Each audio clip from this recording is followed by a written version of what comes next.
জেলা ভিত্তিক বেটি বাঁচাও বেটি পড়াও অভিযানের অ্যাওয়ারনেস ক্যাম্পেইন এবং সেলিব্রেশন প্রোগ্রাম গোমতী জেলা ভিত্তিক বেটি বাঁচাও বেটি পড়াও সচেতনামূলক টাকা 10,000 টাকা 3,400 টাকা।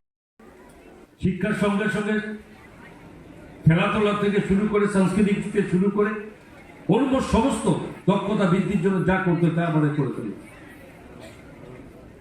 যুব উৎসব আজকে আমাদের 2023 সালে যুবকদের কথা মনে হলে কোথায় চলে আসে? যুবক শুধু বলতে শুধু ছেলেদেরকে বোঝায় না, যুবক বলতে যুবক যুবতী সকলকে নিয়েই বোঝানো। আমাদের রাজ্য সরকারের প্রধানমন্ত্রীর দিকে লক্ষ্য রেখে মহিলাদের সশক্তিকরণের জন্য অনেক কিছু ব্যবস্থা নিয়েছে। আমরা দেখেছি যে মেয়েদের উপরে যে অত্যাচার হতো তাকে মোকাবেলা করা শুধু প্রশাসনিক ক্ষমতা নয়, মহিলাদেরকে সে ধরনের শক্তির সঙ্গে যুক্ত করতে হবে। আজকে সেই জন্য কি করেছে আমাদের সরকার?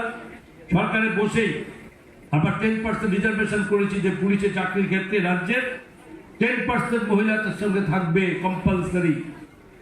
100 জন যদি পুলিশে চাকরি পায় তাতে 10 জন মহিলা কম্পালসারি থাকবে। কর্মসংস্থান নয়, নিজেদের শক্তি বৃদ্ধি করা, মানসিক শক্তিকে বৃদ্ধি করে দেওয়া, যেগুলো পরিস্থিতি মোকাবেলা করা, নিজেকে রক্ষা করা, সমাজকে রক্ষা করা, সেই ব্যবস্থাগুলো সরকার করেছে।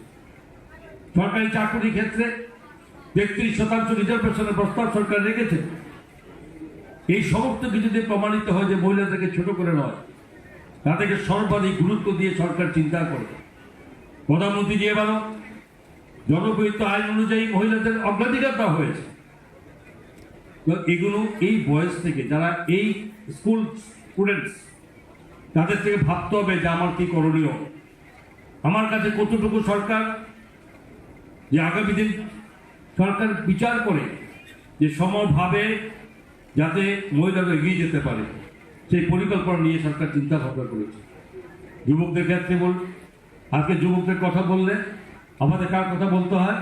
যুবকদের কথা বললে আমাদেরকে বলতে হবে প্রথমে আমাদের প্রাণ পুরুষ, যেখানে স্বামী বিবেকানন্দের কথা বলেছেন আমাদের মাননীয় চেয়ারপারসন, যুবকদের স্বপ্ন দেখেছেন যে দেশ যদি কোথাও মাথা তুলে দাঁড়াতে হয় তাহলে